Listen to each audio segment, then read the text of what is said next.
प्रभु के पवित्र नाम को सारा आदर और महिमा आज इस अनुग्रह दिन में अर्पित करते हैं।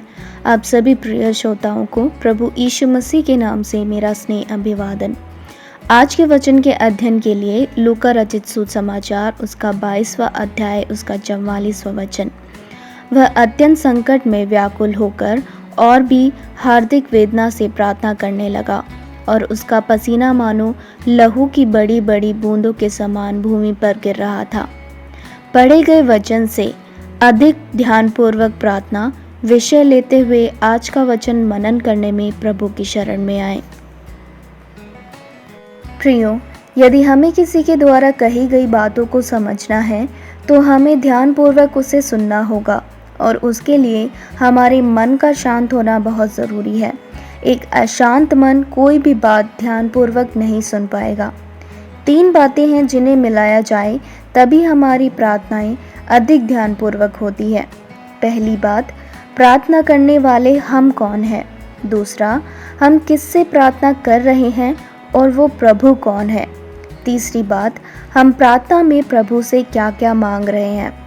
इन 3 बातों को मिला दिया जाए और इन 3 बातों का ज्ञान होने से हमारी प्रार्थनाएं अधिक ध्यानपूर्वक प्रार्थना बन जाएगी।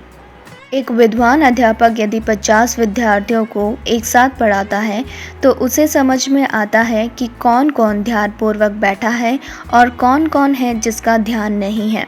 इसलिए प्रियो, पिछले समयों में की गई प्रार्थनाओं के बारे में एक बार सोचें और अपने आप को जांचें। जब हम प्रार्थना कर रहे थे तब हमारा प्रभु जो ध्यानपूर्वक हमें देखता है उसके सामने हमारी प्रार्थनाएं कैसी थी। क्या वो ध्यानहीन प्रार्थनाएं थी, थोड़े ध्यानपूर्वक प्रार्थना थी या बहुत अधिक ध्यानपूर्वक प्रार्थनाएं थी। जब प्रभु यीशु मसीह प्राण छोड़ने की वेदना में थे तब उन्होंने ध्यानपूर्वक परमेश्वर से प्रार्थना करी और पढ़े गए वचन द्वारा हम सीखते हैं कि उन्होंने अधिक ध्यानपूर्वक प्रार्थना करी। इसलिए मुझे सुनने वाले मेरे प्रिय श्रोताओं, आज की आपकी परेशानी मानसिक हो सकती है, शारीरिक हो सकती है, बुद्धि, धन, आवश्यकताओं से संबंधित हो सकती है, लेकिन वो किसी प्राण वेदना के तुल्य नहीं हो सकती। लेकिन यहाँ हम जब देखते हैं कि प्रभु यीशु मसीह प्राण वेदना में भी थे तब भी उन्होंने अधिक ध्यानपूर्वक प्रार्थना करी। इसलिए हमारी प्रार्थनाएं भी अधिक ध्यानपूर्वक होने पाए। हमारे प्रभु ने क्यों ध्यानपूर्वक प्रार्थना की, वो हम वचन 42 में पढ़े तो समझ सकते हैं। प्रभु कहते हैं, हे पिता, यदि तू चाहे तो इस कटोरे को मेरे पास से हटा ले, तो भी मेरी नहीं परंतु तेरी ही इच्छा पूरी हो। प्रियो, यहाँ हम एक बात समझने पाए, जब हम अधिक ध्यानपूर्वक प्रार्थना करते हैं तो हमारी इच्छा क्या है और प्रभु की हमसे क्या इच्छा है उसे हम समझ पाएंगे। और यदि हमारी प्रार्थना ध्यानपूर्वक नहीं होती तो हमारी इच्छाओं को ही हम प्रभु की इच्छा के रूप में समझने लगते हैं। और अधिक ध्यानपूर्वक प्रार्थना करने का जो गुण है वो हम वचन 43 में समझते हैं। प्रभु जान पाते हैं कि उन्हें सामर्थ देने के लिए स्वर्ग से एक स्वर्गदूत उतरता हुआ उनको दिखाई देता है। और यदि हमारी प्रार्थनाएं ध्यानपूर्वक नहीं होती तो हम प्रभु की इच्छा को नहीं समझ पाते।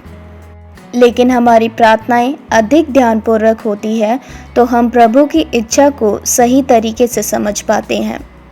इसलिए प्रभु ने अधिक ध्यानपूर्वक प्रार्थना करी और परमेश्वर के मन और इच्छा को सही तरीके से समझा और वो समझ पाए कि ये दुख का कटोरा उन्हें उठाना ही पड़ेगा।